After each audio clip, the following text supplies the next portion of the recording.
आज के टाइम में हर कोई अपना घर मजबूत बनवाना चाहता है, ज़्यादा से ज़्यादा महंगी सीमेंट और मटेरियल लगवाता है ताकि हमारा घर इतनी जल्दी कमज़ोर ना हो और हमारा घर टिकाऊ और बढ़िया मजबूत बने।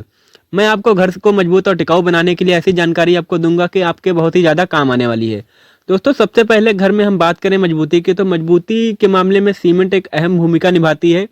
होता क्या है कि सीमेंट को ज़्यादातर लोग सिर्फ नाम और ब्रांड से जानते हैं, जैसे कि एसीसी, बिरला, अल्ट्राटेक, डालमिया आदि ब्रांड्स की सीमेंट मार्केट में अच्छी पकड़ बनाए हुए हैं।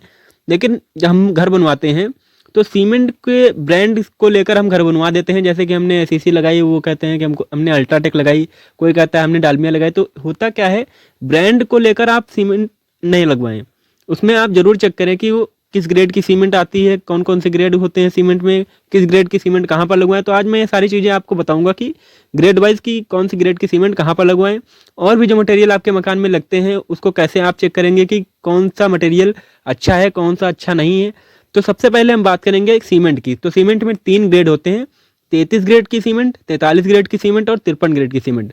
अब इनके यूज़ भी बता देता हूँ मैं साथ ही में कि 33 ग्रेड की सीमेंट जो आपकी होती है वो केवल आप प्लास्टर में यूज कर सकते हैं और ऐसी जगह पर यूज कर सकते हैं जहां पर आपका कोई भी लोड ना हो। कह लें कि आपका जो मजबूती के मामले में इसको आप ज़्यादा यूज नहीं कर सकते। उसी जगह पर हम बात करते हैं 43 ग्रेड की, तो आप इसको ब्रिक वर्क में यूज कर सकते हैं और प्लास्टर में यूज कर सकते हैं।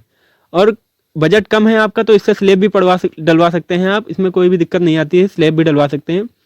लेकिन जो 53 ग्रेड की हमारी सीमेंट होती है, अगर आप इसको अपने मकान में लगवा देते हैं, ऐसी ऐसी जगह पर आप लगाते हैं जैसे कि आपका कॉलम हो गया, टाई बीम हो गई, स्लैब हो गई, अगर इस जगह पर आप इसका 53 ग्रेड का सीमेंट या आप ऑल ओवर मकान में 53 ग्रेड यूज़ करते हैं तो बहुत ही अच्छा रहेगा, क्योंकि ये बहुत ही अच्छी सीमेंट मानी जाती है 53 ग्रेड की सीमेंट, यानी कि सबसे ज़्यादा मजबूत 53 ग्रेड की सीमेंट होती है। फिर चाहे आप एसीसी की ले लें, अल्ट्राटेक की ले लें, डालमिया की ले लें, उससे कोई भी मतलब नहीं है। आपकी सीमेंट की ग्रेड मैटर करती है कि आप किस ग्रेड की सीमेंट आप अपने मकान में लगा रहे हो। तो इस तरह से आप अगर 53, 43 और 33 में आप जान गए हैं कि कौन से ग्रेड की सीमेंट आपको अपने मकान में लगवानी है बजट के अनुसार। अब बात करते हैं कि सरिया आपको मकान में किस हिसाब से लगवानी है, कौन सी सरिया लगवानी है, कैसे चेक करेंगे सरिया को। तो सबसे पहले हम चेक करेंगे सरिया की स्ट्रेंथ को। अगर आप उसको मोड़ेंगे तो उसमें फ्लेक्सिबिलिटी अगर अच्छी खासी है तो मान लीजिए कि आपकी सरिया बहुत ही अच्छी है। तो सरिया जो हमारी मार्केट में ब्रांड चलते हैं, टीएमटी चलती है, कामधेनु है, टाटा है, तो 3-4 ब्रांड हैं जो मार्केट में बहुत ही अच्छा काम कर रहे हैं। तो अब सरिया में हम कैसे चेक करेंगे कि क्या ग्रेड होती है, क्या चीज़ होती है कि सरिया से हम पता करें कि सरिया कौन सी मजबूत होती है।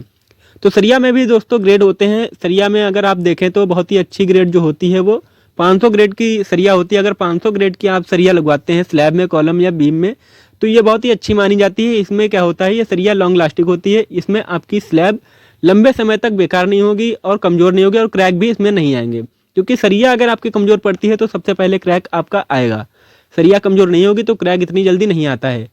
तो अब हम बात कर लेते हैं कि ब्रिक आपको कौन सी अपने मकान में लगवानी है। तो ब्रिक 2 तरह की आती हैं दोस्तों, एक आती है हमारी सीमेंटेड ब्रिक, एक आती है रेड ब्रिक। तो ज़्यादातर जगह पे हमारी जो है यूपी में रेड ब्रिक चलती है। तो रेड ब्रिक के बारे में मैं बता देता हूँ, सीमेंटेड ब्रिक के बारे में भी हम एक वीडियो आगे लाने वाले हैं, उसके बारे में सारी चीज़ें बताएंगे।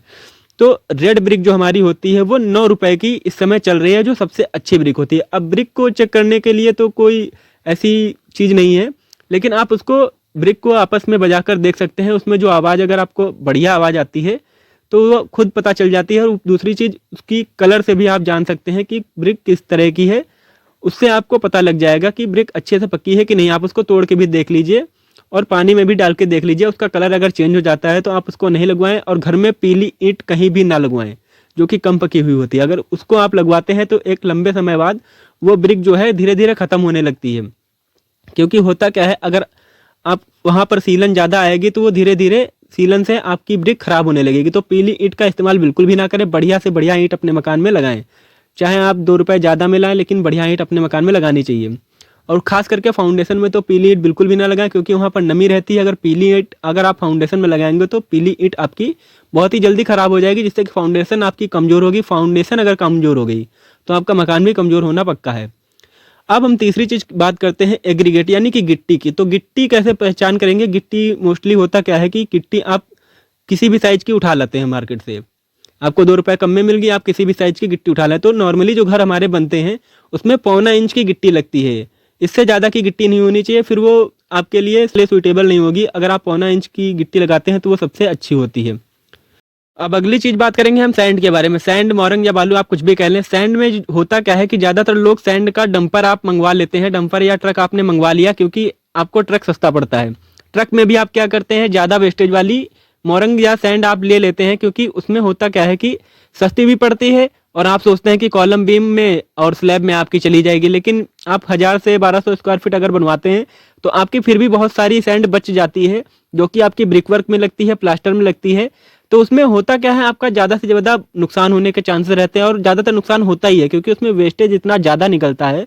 आप ब्रिक वर्क करवाते हो, प्लास्टर करवाते हो, उसमें छान कर जब लगती है आपकी सैंड तो उसमें आधे से ज़्यादा आपकी वेस्टेज निकलती है जिससे आपका बहुत नुकसान होता है। लेकिन ये चीज़ आप कभी नोटिस नहीं करोगे क्योंकि आपको सस्ते में कोई चीज़ मिलती है तो आप उसी की ओर भागने लगते हो।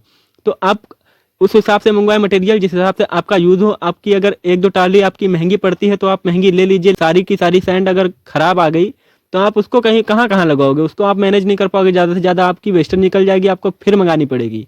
इससे हो सकता है कि आपकी अच्छी अगर आप लगवाते हैं सैंड तो हो सकता है पूरी भी हो जाए, लेकिन आप अगर ज़्यादा वेस्टेज वाली मंगवाएंगे तो उसमें कम पड़ना ही पड़ना है। तो ये चीज़ आपको ज़रूर चेक करनी है कि आपको सैंड उसी हिसाब से मंगवानी है जिस हिसाब से आपका काम हो। भाई कॉलम में और टाई बीम में कम ही लगती है, ऊपर स्लैब में ज़्यादा से ज़्यादा लगती है, तो उस हिसाब से आप स्लैब वाली मंगवा लीजिए बाद में। लेकिन डंपर अगर आप ज़्यादा वेस्टेज वाली मंगवाते हैं तो आपका ओवरऑल नुकसान होना पक्का है। तो अगली चीज़ अब हम बात करेंगे कि हमारा जो वाटर प्रूफिंग का केमिकल होता है वो कहाँ पर यूज़ करें। तो वाटर प्रूफिंग का जो केमिकल होता है आप अगर यूज़ करेंगे, जैसे कि आपका सीलन वाली जगह पे आपका मकान है तो आपको वाटर प्रूफिंग का केमिकल टाई बीम के नीचे जो आपके कॉलम का बेस बनता है वहाँ पर अगर आप यूज़ करते हैं तो नीचे की जो नमी होती है वो कॉलम के सहारे ऊपर टाई बीम तक नहीं आएगी। वहाँ पर आपको यूज़ करना है, प्लस टाई बीम में आपको यूज़ करना है और आपको स्लैब में भी यूज़ करना है। क्योंकि स्लैब में अगर आप यूज़ करते हैं 1-2 बाल्टी लगेगी आपको, उसमें उससे ज़्यादा लगनी नहीं है 1000 स्क्वायर फीट में, तो 1 बाल्टी के आसपास लग जाएगी। उसको आप अगर डलवा देते हैं तो उससे भी सीलन में बहुत ही ज़्यादा रोकथाम होती है। उसके बाद आपको क्या करना है, स्लैब के ऊपर अगर आप फर्श बनवाते हैं तो फर्श में भी आपको वाटर प्रूफिंग का केमिकल यूज़ करना है। इससे होता क्या है कि आपकी मकान में जो भी नमी आएगी रेन वाटर से वो आपकी जो नीचे पेंट होगा या फॉर सीलिंग होगी उसको ख़राब नहीं करेगी। बस इतनी सुविधा रहती है। और अगर आप आउटर प्लास्टर करवाते हैं मकान में तो वहाँ पर भी ज़रूर इसका इस्तेमाल करें क्योंकि आउटर प्लास्टर से भी बाहर की जो सीलन आती है मकान में वो नहीं आती है। और केमिकल का यूज़ अच्छा ही होता है कि इससे आपकी मकान में सीलन आने के चांसेस बहुत ज़्यादा कम हो जाते हैं। बात करेंगे कि वाटर प्रूफिंग के केमिकल कौन कौन से आते हैं मार्केट में। तो वाटर प्रूफिंग के केमिकल जो आते हैं हमारे डॉक्टर फिक्सिट का आता है और एमपी बिरला परफेक्ट का आता है। इनमें से आप कोई भी यूज़ कर सकते हैं।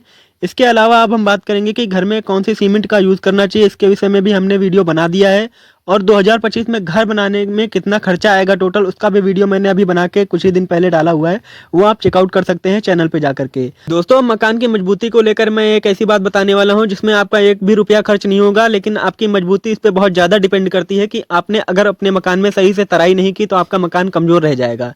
आप चाहे कितना भी अच्छा अपने घर में मटेरियल लगवा लें, कितना भी अच्छा काम करवा लें, आपका घर पक्का है कमज़ोर रह जाएगा। तो आपको प्रॉपर तराई करवानी है अपने मकान की, फाउंडेशन से लेकर के स्लैब तक की आपको बढ़िया से तराई करानी है, प्लास्टर तक की।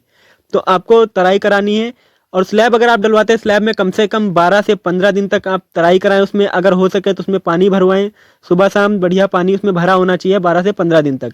उसके बाद आपकी स्लैब अच्छे से मजबूत हो जाएगी। प्लास्टर में भी पानी डलवाना चाहिए क्योंकि प्लास्टर भी आपका पक्का हो जाता है। और ब्रिक वर्क में तो आपको प्रॉपर दूसरे दिन आपको ब्रिक वर्क करवाने के दूसरे दिन बाद उस दीवार में ज़रूर पानी डलवाएं जिससे कि आपकी दीवारें मजबूत हो जाएंगी, क्योंकि दीवारों पर ही आपका स्लैब का लोड आता है। कॉलम पर भी आपको क्यूरिंग रोज करवानी है, तराई रोज करवानी है। कॉलम पर अगर तराई करवाएंगे तो कॉलम भी आपके मजबूत होंगे। बेस अगर आपका मजबूत होगा तो आपका मकान कहीं भी नहीं जाने वाला है दोस्तों। इसलिए बेस को जरूर मजबूत करें और उसके बाद आपको तराई इसमें जरूर करनी है, क्योंकि मकान में अगर तराई नहीं होगी तो वो कमज़ोर रह जाएगा दोस्तों। क्योंकि तराई अगर आपके हाथ में है तो आपका 1 रुपया भी नहीं लगना है, तो आपको तराई जरूर करानी चाहिए, चाहे आपका 1 लेबर एक्स्ट्रा रहे तराई में। तो इस चीज़ को जरूर ध्यान रखें और अपना मजबूत से मजबूत घर बनवाएं और अच्छे से अच्छा सिविल इंजीनियर और आर्किटेक्ट हायर करें जो कि आपको प्रॉपर अच्छी डिजाइन बना करके दे और अच्छे से अच्छा आप काम अपने घर में करवा पाएँ और अपने सपनों का घर बनवा लें। तो दोस्तों वीडियो पसंद आया हो तो वीडियो को लाइक करके हमारे चैनल शुभम सिविल ग्रुप को जरूर सब्सक्राइब करें। आशा करता हूं आपको वीडियो पसंद आया होगा और हमारे चैनल में जाकर के आप कई सारे वीडियोस देख सकते हैं जो कि आपकी काफ़ी ज़्यादा मदद करेंगे।